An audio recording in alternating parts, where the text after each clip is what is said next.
Hi there, Mr. Hayes here, and today what I'm going to do is I'm going to start a series of videos on Google's Forms. I'm going to run you through the process of setting them up, go over the different questions, how to get your responses, and a lot of different things you can do with them.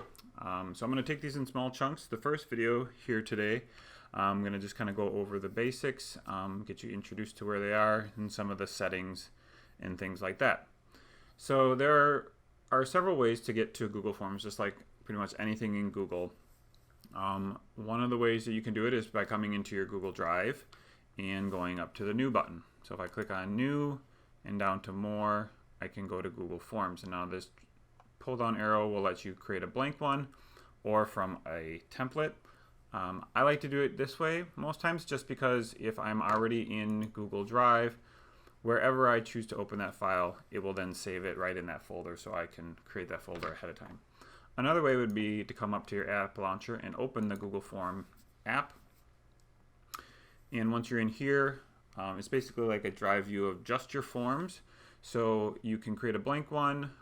There are some templates in here, and you can go through and look at a bunch of different templates. And then listed is all of the forms that you've created ahead of time. So I'm just going to come back and say, open up a new Google folder. And now it's being created in a shared folder, and that's okay. It'll just mean that other people will see it. All right. So the first thing that you're going to want to do is you're going to want to title your form. And there's actually two spots for that. This is the title or the file name that you'll see in Google Drive.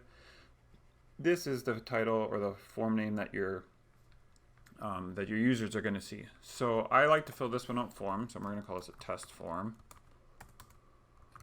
And the reason I do that is because now if I come and just click on that, the file name, it'll automatically import that. I can always change it if I want. Again, this is not seen by the user. This is seen by the user. Next, you have a description.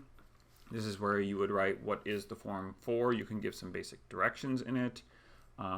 You can put information about who's collecting or what you're doing with the form. Those types of things. It's not required, but it's very helpful.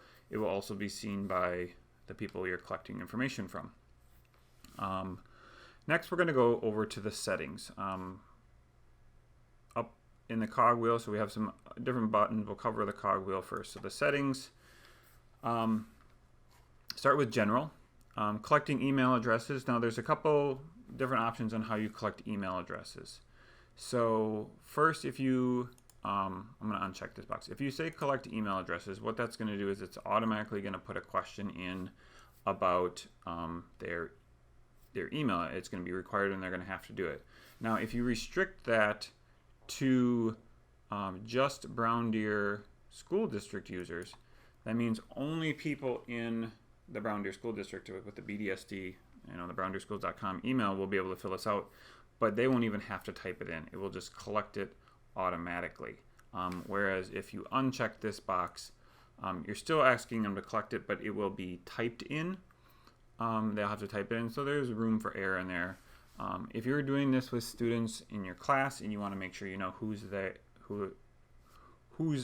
filling out the form, check this box. That way then they don't even have to worry about typing in their email. It's just going to be collected automatically. Response to receipts. So this is allow the respondents to get a receipt, basically saying that they sent in their form, and it gives them what they responded to. So that's if you want to have be able to follow up and see what they responded to, you can add that. Limit to one response. Again, that means only one person can fill out one form, and they have to be signed in with Google. The only way they can do that is if they have a Google account because it tracks based off of their Gmail. Edit after submit.